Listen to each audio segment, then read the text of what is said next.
What is up, Copy Squad? It's your boy Kyle Milligan coming to you live from Boca Raton, Florida, and today we're going to address why nobody wants to help you and how you can ask for help and actually get help. This has been an inspiration. This video comes inspired by people reaching out for help, and a lot of the times, I find myself in this weird frustrated state where it's like, I can't help you, and I don't want to say that I can't help you, but it's like you have put me in a really difficult position to help you, and I want to explain that. It's not that I'm self-centered or that, it's not a what's in it for me sort of conversation at all. As a matter of fact, what you'll find, and will kind of blow your mind, is that the people with the most knowledge are actually super willing and very assertive in sharing their knowledge. They've figured it out the hard way and they want to help other people do it. And I think people just don't understand how to ask for help and they're just doing it wrong. And again, it's not a what's in it for me conversation. It's not about value add. It's about not understanding how to get help because you're making a fatal mistake. So the fatal mistake basically renders you unhelpable. And it's not that you're a bad person or that you aren't worth it or anything like that. It's basically that the way you're asking for help or the way that you're approaching the topic of seeking support is you're missing a critical step. And I think the problem is you don't have a problem. And it's like you don't have a solvable problem that someone with experience can actually assist you with. Because a lot of times the question is this: how do I get started? Okay, so we need to do a paradigm shift on how you look and view and think about the word help and getting help.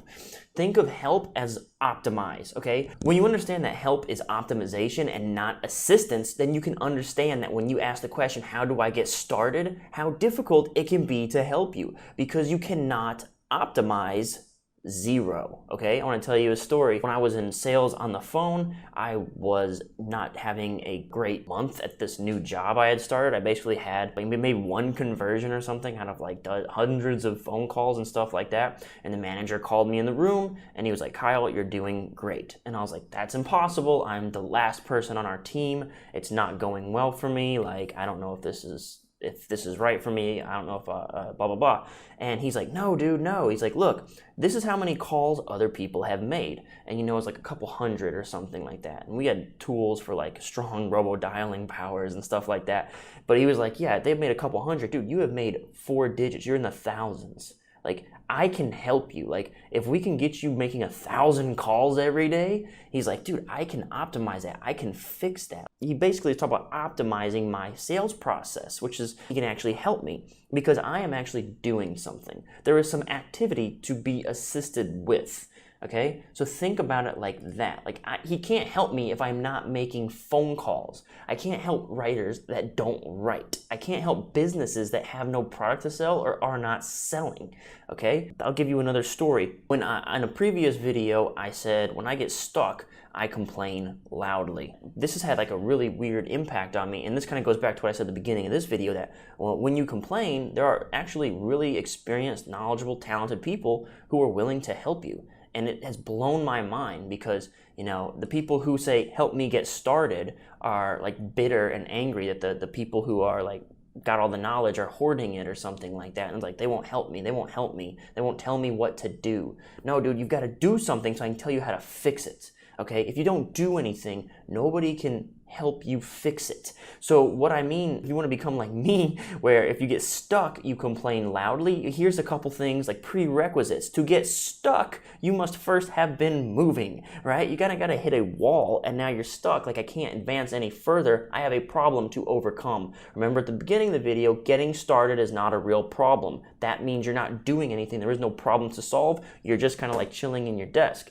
That's not a real problem. So you cannot ask for help if you're not taking action. If you're taking action and spinning your wheels, then we can analyze that, okay? And this is an easy way to segue into a pitch. Copy Squad Inner Circle, copywriter.com/squad. We can fix spinning wheels. We can help you get some traction, but I'm not going to push a train from zero to start. You can't help people who aren't doing anything, but you can optimize people, okay? So, like I said, I complain loudly when I get stuck, but when I get stuck, guess what? I have actually a real problem of me spinning wheels. And when you're spinning wheels and you're putting in effort and you're at a point in your process or your development where you are stuck, people higher than you will recognize that and they will say, dude, I can help that guy. I've been through that.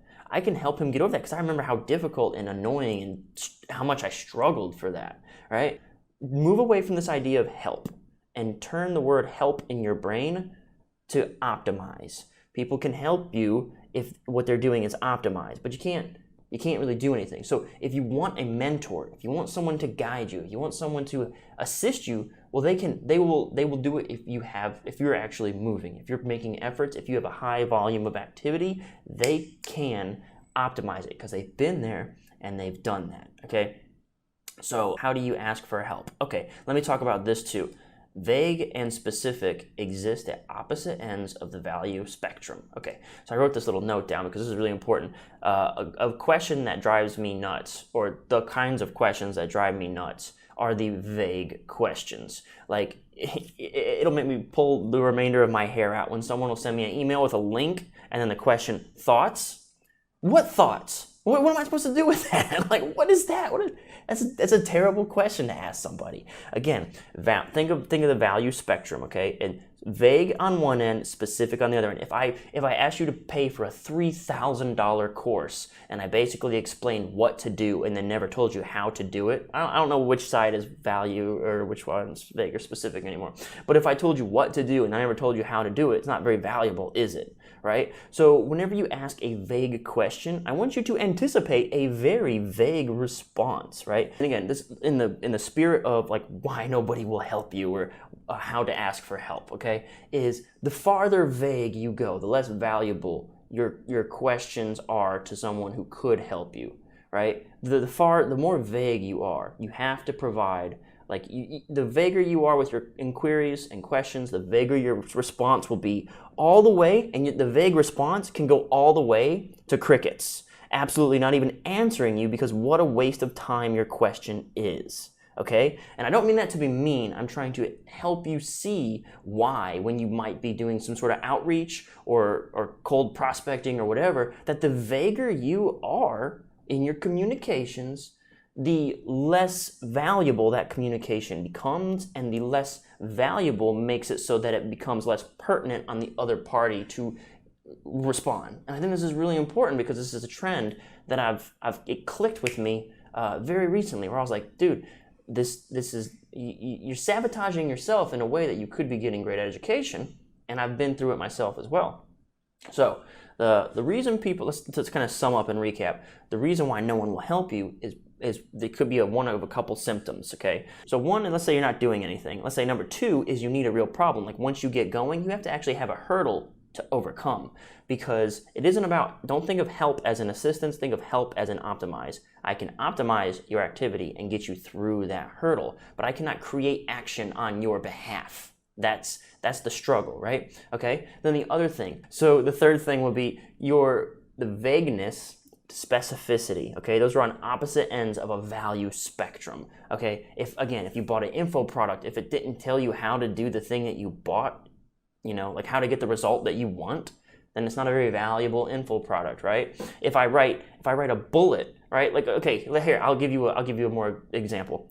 How to get strong, right? How to get strong in 2 weeks. 3 steps to getting strong in 2 weeks. A proven science-backed system to get strong in 2 weeks.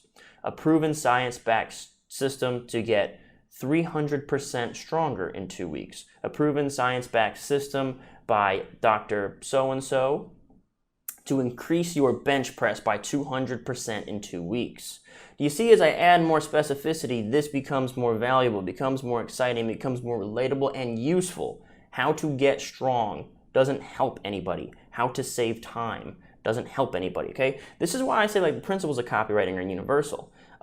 When you're thinking about the other person, you can call it empathy, or you can just call it intelligence, you can call it whatever you want. But when you start thinking about the other person, and you understand that the specificity makes the world go round, right? And it's very important that the more things that you can include specific-wise, and of course the new easy, safe, and big for selling emotions, the more apt you are to arouse a response, whatever it may be, okay? So that was something I wanted to share with you today. If you want help optimizing your copy, this is the place to go. Copy Squad Inner Circle at kylethewriter.com/squad.